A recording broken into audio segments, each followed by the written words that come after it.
Well, this country exported more crude oil than we imported for the first time in nearly 70 years. In September, the country sent out some 90,000 barrels of oil a day. That's more than what was brought in. When Trump took office, the United States was importing 5,000 more barrels a day. This president succeeding where others have failed. He now is leading a nation that is a net exporter of petroleum products.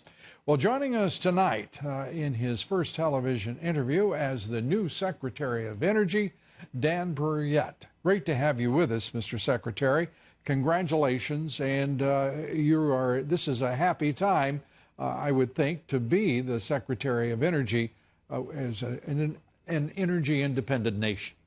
It's a very happy time, Lou. Thanks for having me. It's a pleasure to be here. I look forward to our conversation.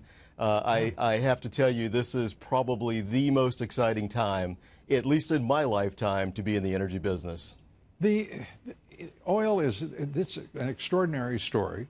Its power on the economy, its influence on the economy, and national security is extraordinary. Because as we are watching what is unfolding in the Middle East, we still have serious and deep-rooted alliances that we have to honor, and the obligation is long-standing. But to be energy independent ourselves is so fundamental to our national security. How do you feel about the importance of energy independence in terms of national security?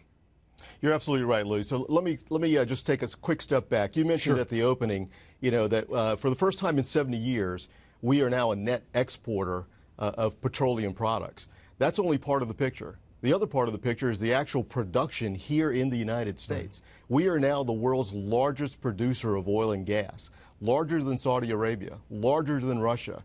That fundamentally changes world geopolitics, and it provides this president and future presidents, provided we are willing to continue the policies that were instituted by this administration, it allows these presidents foreign policy options that they haven't had in decades. And people are on a more direct, specific, concrete direction.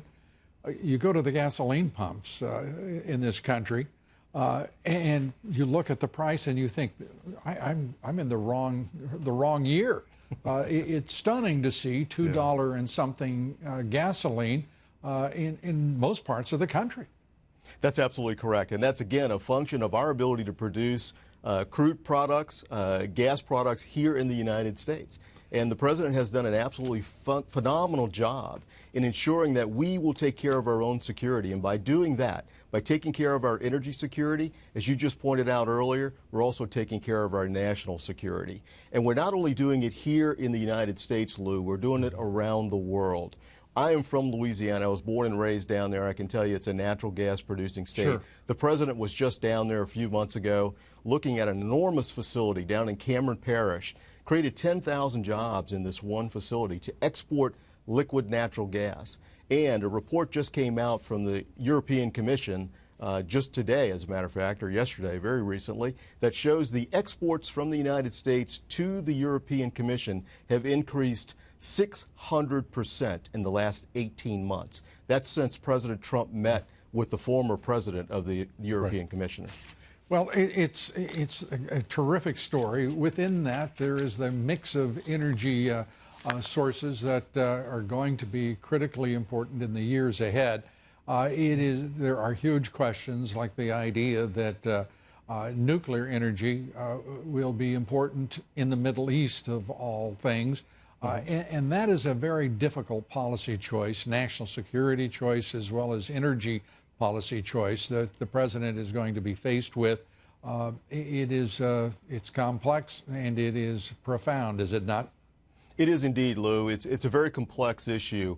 I'll point out, though, that the president's been very firm that, we would prefer, if a country is going to pursue civilian nuclear power, that they buy it from the United States. And I'll tell you why. It comes with certain restrictions. Right. And you have to join the treaty and be part of the club, if you will, and promise never to use this to develop a weapon.